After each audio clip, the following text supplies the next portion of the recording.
रावण, बिना आराधना पूर्ण किए कहां जा रहे हो? रावण की जलांजलि देने जा रहा हूं नाना श्री। नहीं रावण, रुको। नहीं नाना श्री,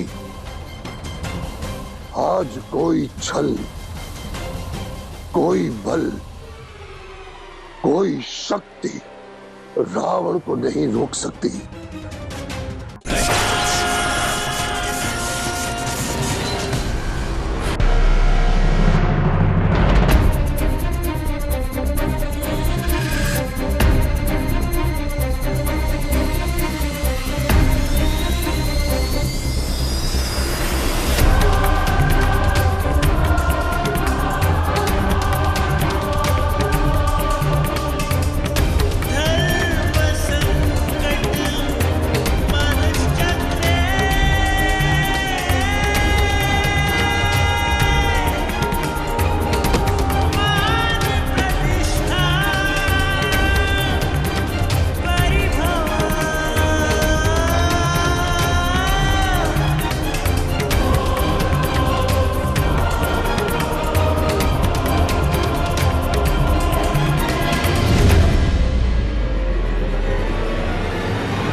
जिनके नेत्र में चमक रहा है चंद्र, जिनके दीप्त भाल क्षेत्र में जटा कटा संभ्रम रमण्य लिंब झरी, जिनके उलझे बाल की जटा से गंग अवतरी।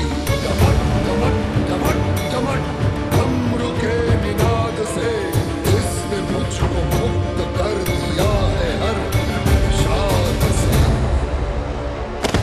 रावण रावण रावण!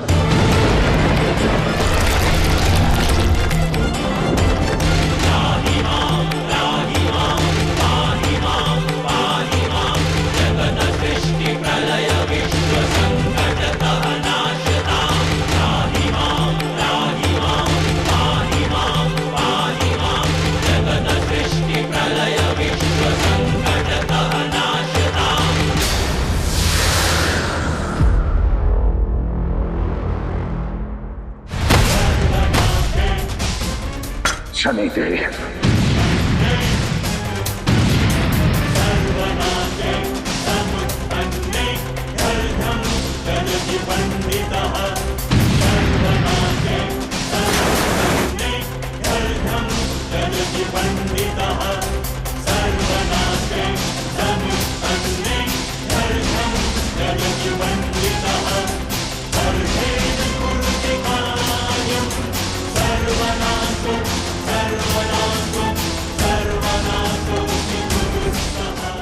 आज से तुम मेरे चरणों के नीचे रहोगे, नीचे रहोगे, नीचे रहोगे।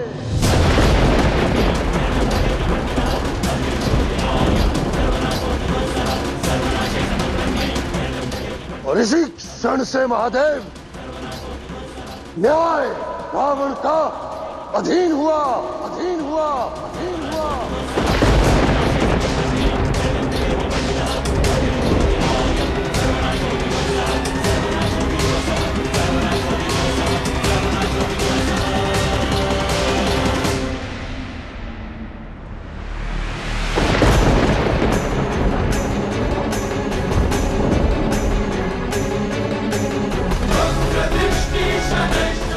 मेरा स्थान तुम्हारे अधीन है रावण,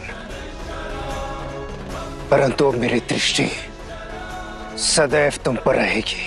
लंकाधिपति हूं मैं, त्रिलोकाधिपति हूं मैं, तीनों लोकों का विजेता हूं मैं। तुम्हारी वक्र दृष्टि मेरा कुछ नहीं बिगाड़ सकती। रावण हूं मैं, मुझे किसी का भय नहीं।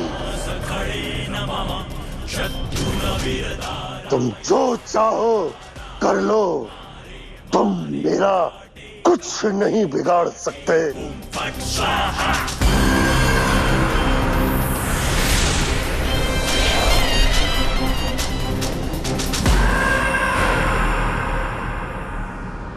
मूर्ख रावण, इस अनंत कोटि संसार में केवल दो शक्तियां हैं जिनसे कोई नहीं बच सकता।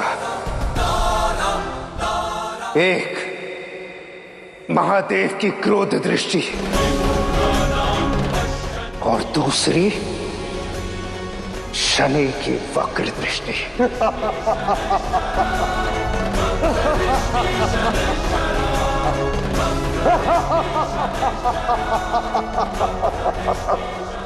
तुम्हें क्या लगता है रावण कि आज तुमने अपने पैरों के तले न्याय को कुचल कर रख दिया? महादेव, प्रत्यक्ष को प्रमाण की आवश्यकता नहीं होती। देखिए, न्याय मेरे चरणों तले दबा हुआ है। न्याय के बीज को माटी के तले दबा देने से वो समाप्त नहीं होता, बल्कि और सृजित होता है। न्याय के बीज को तो जितना गहरा दबाया जाए, वही न्याय का वृक्ष विशाल बनकर अपनी शाखाएं अवश्य फैलाता है। अन्याय के पंख चाहे जितना ही क्यों ना घेर ले, न्याय का वृक्ष अन्याय के हर बंधन को तोड़कर अवश्य उगता है। न्याय अन्याय के अंत से आरंभ होता है रावण। स्मरण रखो, जिस दिन अपने कर्मों का फल काटने का समय होगा, उस दिन आज का बोया बीज,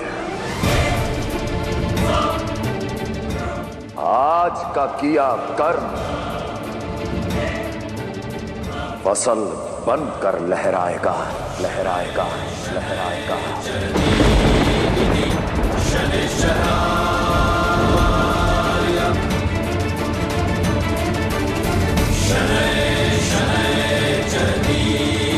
रुक जाओ रावण।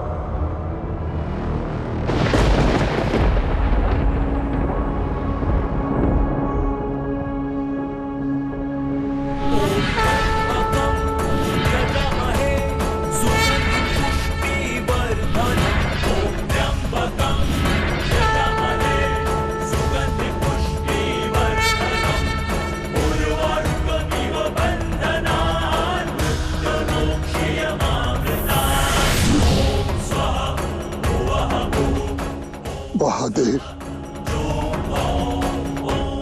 मेरे प्रभु। तुम्हारी विफलता का कारण तुम्हारे तंत्र में नहीं, तुम्हारे गुणों में है रावण। तुमने तंत्र को केवल शक्ति प्राप्त करने का साधन समझा। तुम भूल गए कि तंत्र के 3 स्तंभ होते हैं। प्रथम स्तंभ तामसिक, जो तुम आज तक करते आए हो, अर्थात हठ। उससे देवी आती अवश्य है, परंतु रहती नहीं है। द्वितीय स्तंभ राजसिक, इसमें आप अपनी शक्ति के साथ व्यापार करते हैं, अपनी आस्था के बदले आशीर्वाद मांगते हैं। तुमने इन दोनों स्तंभों को तो स्मरण रखा, परंतु तीसरे स्तंभ को भूल गए, सात्विक। यहां भक्त कुछ मांगता नहीं है, केवल अर्पित करता है। यह ना तो अहम के लिए कोई स्थान है, ना मैं के लिए। इसलिए यदि जगदंबा को घर लाना है, तो योद्धा के कवच को उतारकर देवी के सात्विक पुत्र का वेश धारण करना होगा रावण। देवी को तमस से अवश्य प्रभावित किया जा सकता है, परंतु उन्हें पाया केवल सत्व से जाता है रावण। इसलिए यदि जगत जननी को पाना चाहते हो, तो एक भक्त के भांति चित्कार नहीं रावण, एक पुत्र के भांति पुकारना होगा। अपने मन में दुग्ध की धवलता और मिश्री की मिठास लानी होगी। जी महादेव।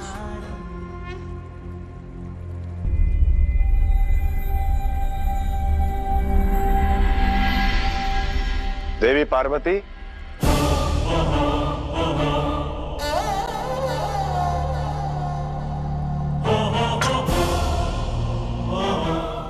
आप चिंतित हैं देवी? महादेव, अपने भक्त के मुंह में संसार का सुख दांव पर क्यों लगा दिया? रावण को सात्विकता का रहस्य बताकर मुझे पाने का मार्ग क्यों बता दिया? अब यदि उसने तमस त्यागा तो मैं उसकी पुकार सुनने के लिए बाध्य हो जाऊंगी। महादेव, ऐसा अनुचित निर्णय क्यों लिया आपने? देवी, यदि कोई भक्त अपने आदि गुरु से कोई प्रश्न पूछेगा, अपनी तंत्र भक्ति के विषय में कुछ पूछेगा, तो उसका निवारण करना मेरा कर्तव्य है।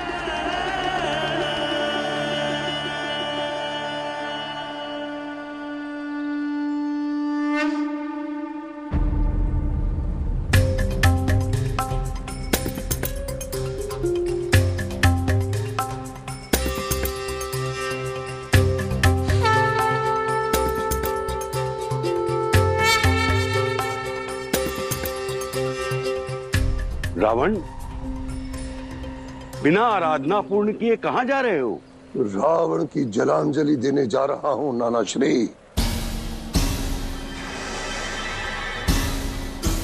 नहीं रावण, रुको।